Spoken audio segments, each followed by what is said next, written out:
जय माता दी सभी को। सब लोग कैसे हैं? माता रानी से प्रार्थना करती हूँ कि आप सब लोग अच्छे होंगे। देखिए, आज का जो उपाय है वो उन लोगों के लिए है जिनके पति पत्नी की आपस में नहीं बनती। छोटी छोटी बातों को लेके काफ़ी सारी गलतफहमियाँ हो जाती हैं। उन गलतफहमियों की वजह से घर में हमेशा तनाव रहता है, कलेश रहता है। उससे बच्चे भी डिस्टर्ब होते हैं और जो परिवार में सदस्य होते हैं वो भी डिस्टर्ब होते हैं और खुद का भी मन खराब होता है। तो ये उस चीज़ के लिए उपाय हैं।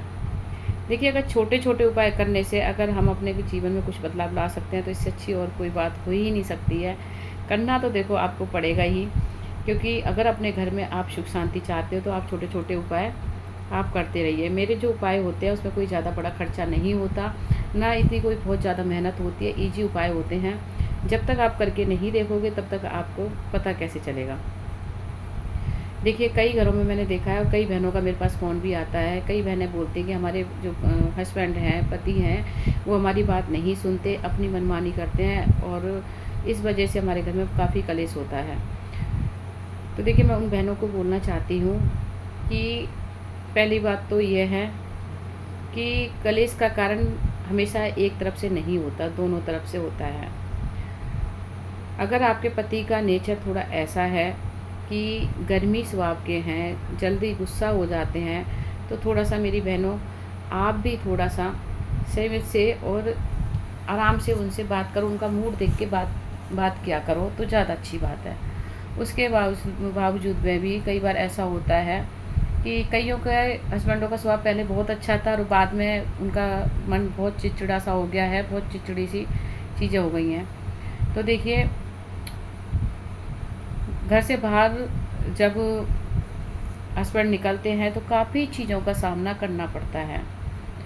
जॉब लाइन में या उनका अपना बिजनेस है तो काफ़ी चीज़ें होती हैं। तो मैं उन बहनों को बोलना चाहूँगी कि आप अपनी जो भी परेशानी बताते हो, अच्छी बात है, आपको बतानी भी चाहिए, लेकिन कभी कभी अपने हस्बैंड से भी पूछ लेनी चाहिए।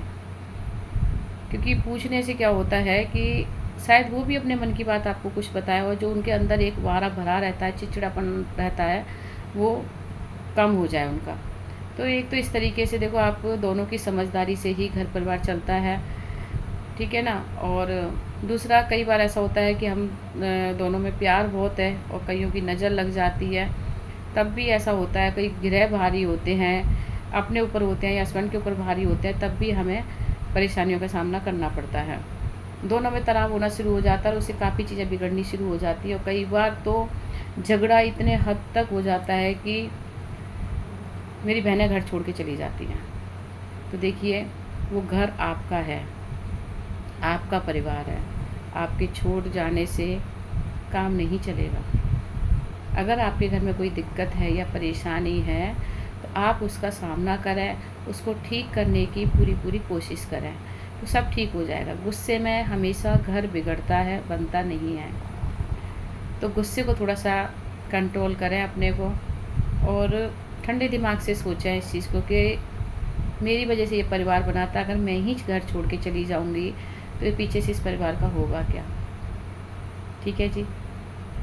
और दूसरा मैं आपको उपाय बताती हूँ। आप एक छोटा सा उपाय करें तो उससे भी आपको काफ़ी लाभ होगा। करना क्या है, आपने ये काम आपने शनिवार को करना है। शनिवार की रात को करना है और सुबह इसको बाहर रख के आना है। ठीक है। क्या करना है, आपने थोड़ा सा लेना है आटा और आटे के अंदर आपने थोड़े से मिलाने हैं काले तिल। ठीक है। दोनों को मिला के आपने उसका आटा गूंद लेना है। गूंदने के बाद में आपने उसकी छोटी छोटी गोलियां बना लेनी है। गोलियों की गिनती नहीं करनी, चाहे वो जितनी मर्जी बनी हो, अनगिनतियाँ गोलियां लेनी है और एक सफ़ेद कपड़ा लेना है, उसके ऊपर उन गोलियों को रखना है। रखने के बाद में आपने उस कपड़े को गोली समेत, जो गोली रखी है कपड़े में, उस समय उठाना है, अपने पति के सिर से एंटी क्लॉक 7 बार घुमाना है। घुमाने के बाद में आपने उसको किसी पार्क या खाली जगह पे आपको उसको रख के आना है। गोलियां साइड में कर देना, कपड़े से हटा के, और कपड़े की 4 तय करके वहीं कपड़ा आप छोड़ देना इसको। ठीक है। तो इससे क्या है कि जो ग्रह हैं कई बार भारी गिरह होते हैं, उसकी वजह से मन चिड़चिड़ा रहता है, आपकी बात नहीं सुनते तो आपकी बात सुनने लगेंगे, उनकी जो गिरह है वो थोड़ा शांत हो जाएगा। दूसरा, जो कोई अगर कोई नज़र लगी है तो वो भी ठीक हो जाएगा। तीसरा, इससे ये लाभ है कि अगर उनकी कोई भी प्रॉब्लम हो रही है जीवन में, जिससे कि उनका मन हमेशा अजीब सा रहता है, उससे भी उनको आराम मिलेगा। ये कोई वशीकरण नहीं है, ऐसा नहीं है कि ये करने से आपकी ऐसी बात मानने लग जाएंगे आपके हस्बैंड कि आप कहोगे तो उठो, बैठे तो बैठे। ऐसा वशीकरण नहीं है, ये सिर्फ नज़र दोष के लिए है और सिर्फ आपकी बात वो सुने और समझें, इस चीज़ के लिए ये है।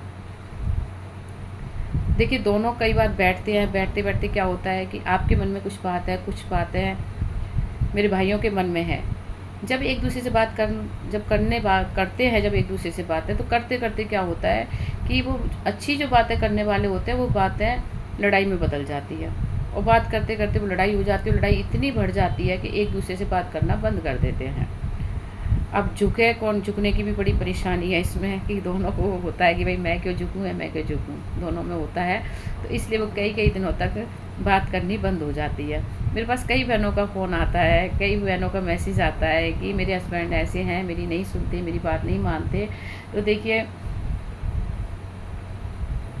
मैं यही कहूँगी कि कई बार ऐसा होता है कि हम जो बोलना चाहते हैं वो अपनी बात सही से नहीं रख पाते, और हम उम्मीद कुछ ज़्यादा लगा लेते हैं। कई मेरी बहनों को उम्मीद ऐसे होती है, होनी भी चाहिए, कि हस्बैंड आते हैं तो वो हमसे भी पूछें, हमसे भी बात करें कि पूरा दिन क्या करा, क्या हुआ, क्या नहीं हुआ। लेकिन जब हस्बैंड जी आते हैं तो वो खुद इतने थके हुए होते हैं कि उनको होता है कि मेरे से बात ना करें, मैं अपने थोड़ी देर आराम करूं। तो देखिए, छोटी छोटी बातों को अगर ध्यान रखा जाए तो लड़ाई नहीं होगी। अगर वो आते हैं तो उस टाइम पे थोड़ी देर के लिए आप अच्छे से उनसे बात करिए, शांति से उनके पास बैठिए, उसके बाद में आप अपनी बात रखिए। आपकी कोई भी परेशानी है उनसे, तब आप उनसे बात करिए तो आपकी बात वो ज़रूर सुनेंगे। अगर लेकिन आपका मूड ऑफ होगा, आप गुस्से में होंगे और फिर आप बात करेंगे, तो बात आपकी कभी भी नहीं सुनेंगे, ना मानेंगे आपकी। ठीक है, तो अपना नेचर अच्छा रखिए।